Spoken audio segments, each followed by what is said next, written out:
पानी रोक दिया जाए तो अग्निमुतनी बंद हो जाएगा, भी बंद हो गया है। और बात करता है हिंदुस्तान से लड़ने की। पहलगाम में जो आतंकी हमला हुआ है, जो भारत की आत्मा पे हमला हुआ है, तभी से पूरा देश गमगीन है। सभी लोग अपना दुख प्रकट कर रहे हैं, लोग आक्रोशित हैं। सरकार से उम्मीद कर रहे हैं कि इन आतंकवादियों को चुन चुन के मारा जाए जो भारत की आत्मा पे ठेस पहुंचाए हैं। वरिष्ठ पत्रकार अवध उपाध्याय जी हैं और विकास अग्रणी जी हैं, इनसे हम बात करेंगे। पहले तो हम आपको धन्यवाद देना चाहेंगे क्योंकि आप भी हमारे भाई हैं, मीडिया से जुड़े हुए हैं और हमसे पहले से जुड़े हैं आप मीडिया लाइन में। हम पत्रकार हैं, लेकिन पत्रकार के साथ साथ हम लोग देशवासी हैं। जो वार हुआ है वह निंदनीय है, कायरता पूर्वक उन्होंने वार किया है। और सबसे बड़ी भारी बात आपको बता दें, जो उन्होंने जाति धर्म पूछ करके टारगेट करके वार किया गया है, यह निंदनीय है, घोर निंदनीय है। मैं इसकी कड़ी निंदा करता हूं और इसका जवाब खुल के देना पड़ेगा, नहीं तो ये कायरता हम लोगों की भी मानी जाएगी अगर हम लोग जवाब नहीं देंगे तो। भारत तो शक्ति संपन्न देश है, ऐसे में क्या निर्णय लेना चाहिए? देखिए, निर्णय अब निर्णय लेने की बात, अब विचार करने की बात नहीं रह गई। वार तो हुआ है, पूरा विश्व जान चुका। अब ये सोचने विचारने की बात नहीं रह गई। अब वार का बदला वार, फैसला ऑन द स्पॉट, ऑर्डर मिले तुरंत। कुछ भारत ने पाकिस्तान में जो नदी जाती है उसकी पानी को रोक दिया है। पानी को रोक दिया गया है। धन्यवाद देना चाहूंगा अपने वर्तमान प्रधान नरेंद्र मोदी जी को, धन्यवाद देना चाहूंगा अपने सीएम बाबा योगी आदित्यनाथ जी को। लेकिन पानी रोकने तक ही सीमित मामला न रखा जाए, एक बार तो बनता है।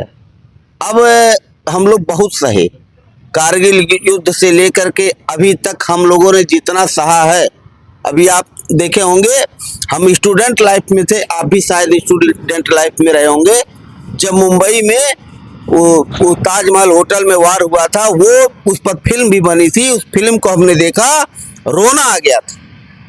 ये बार बार वार कर रहे हैं, हम लोग बार बार सह रहे हैं, तो सहन शक्ति की भी एक सीमा होती है। अब हम लोग सहन शक्ति का क्षमता नहीं रह गया।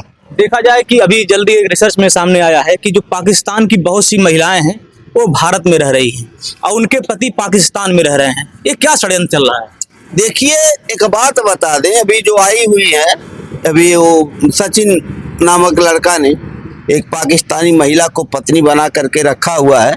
सबसे पहले तो वह आई कैसे, प्रश्न बन जाता है। तो पाकिस्तान की महिला यहाँ आकर के धर्म पत्नी बन करके कैसे रह रही है, किस आधार पे आई वो, कैसे आई वो, ये जांच का विषय तो बन जाता है। फिर वो धर्म पत्नी बन करके बच्चे को पैदा कर करके पाकिस्तान से आई क्यों वो तो ठीक है, लेकिन ऐसा कुछ मामला सामने आया है कि जो महिलाएं इंडिया में रह रही हैं उनके पति पाकिस्तानी हैं।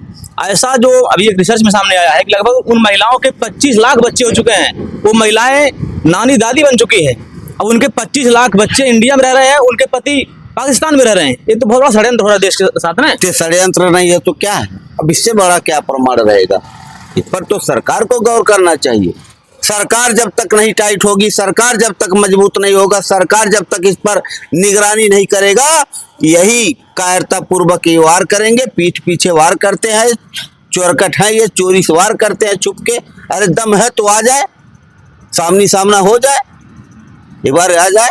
छोटी गो देश पाकिस्तान, हमारे उत्तर प्रदेश से भी छोटा है ये, और बात करता है हिंदुस्तान से लड़ने की, जिसकी कोई क्षमता नहीं। पानी रोक दिया जाए तो अग्निमुतनी बंद हो जाएगा, भी बंद हो गया है। कि जो आतंकवादी आए उनसे पूछा गया कि तुम हिंदू हो मुसलमान हो, ये यही तो बात बनता है, टारगेट करके सनातन धर्म पे वार हुआ है ये।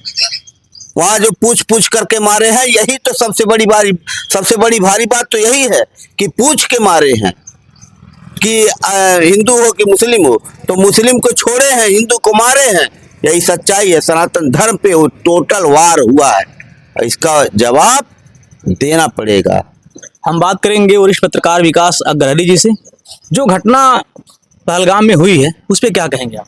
बहुत ही निंदनीय घटना हुई है और इस घटना को लेकर के प्रदेश सरकार और केंद्र सरकार अमल में लाई है और उचित कार्रवाई होगी। इस पे सोचने की बात है। और इस घटना को लेकर के आतंकी आए, कैसे आए, ये जांच का विषय है। धर्म पूछ के उनको हमला हाँ, धर्म पूछ के हमला की गई है। उनके पैंट को उतार कर देखा गया है ये हिंदू है या मुस्लिम है। और दूसरी बात, उनसे कहा गया कि कलमा पढ़ा जाए या नमाज अदा किया जाए। ये धर्म पर कठोर हमला किया गया है, ऐसा नहीं होना चाहिए।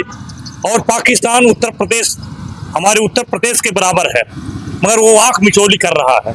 और हम आज देश के प्रधानमंत्री से कहना चाहते हैं कि इसका जवाब आप दीजिए और बहुत ही कठोर कार्रवाई की जाए कि पाकिस्तान को पता चल जाए कि जो भारत एक मजबूत देश है और घुटनों के बल वो चले। एक लोक गायिका है नेहा सिंह राठौर, उनका एक ट्वीट बहुत वायरल हो रहा है जिसको पाकिस्तान रीट्वीट कर रहा है। नहीं, देखिए, नेहा सिंह राठौर का जो गाना बजाना चल रहा है, जो बयानबाजी हो, जो व्यंग कश्ती है, वह किसी न किसी का दास बन के भज रही है। तो दास बन के गायक और पत्रकार नहीं होना चाहिए। वो दासी है, किसी एक पार्टी की दासी है। तो दासी का चर्चा हमसे आप न करें, क्योंकि बहुत ही तुच्छ विचारधारा है उसकी, नेहा सिंह राठौर का। तो दासी है वो। कुछ लोग कह रहे हैं नेहा सिंह राठौर पाकिस्तान के एजेंट है। अब एजेंट हो ही सकती है, तो उसके गाने के वो से ही लगता है कि वो किसी की दासी है, किसी की दासी है वो, बस यही जान लीजिए। वो उसको गायक भी नहीं कहा जा सकता और इसका उसके विचारधारा से हम सहमत भी नहीं है। और ऐसे लोगों को जो है एक बार सजा तो मिलनी चाहिए। जो इतना बड़ा हमला हुआ है पहलगाम में, कहीं ना कहीं सरकार की चूक उसमें है कि नहीं? देखिए, चूक काहे नहीं है? चूक नहीं होता तो अंदर कैसे आते? चूक तो है और उसी चूक का जो है भुगताना करना पड़ रहा है। और लोग बॉर्डर पे जा करके मारे गए, जम्मू कश्मीर में मारे जा रहे हैं। तो चूक तो है, इस पर तो ध्यान देना चाहिए प्रशासन को और शासन को और हमारे देशवासियों को। अब एक कहने वो सुनने वाली बात नहीं रह गई।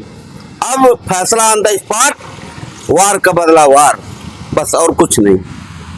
आप सभी का इस पहलगाम के आतंकी हमले पर क्या प्रतिक्रिया है, कमेंट कर हमें जरूर बताएं। मिलते हैं अगली वीडियो में फिर एक नई खबर के साथ, तब तक के लिए जय हिंद।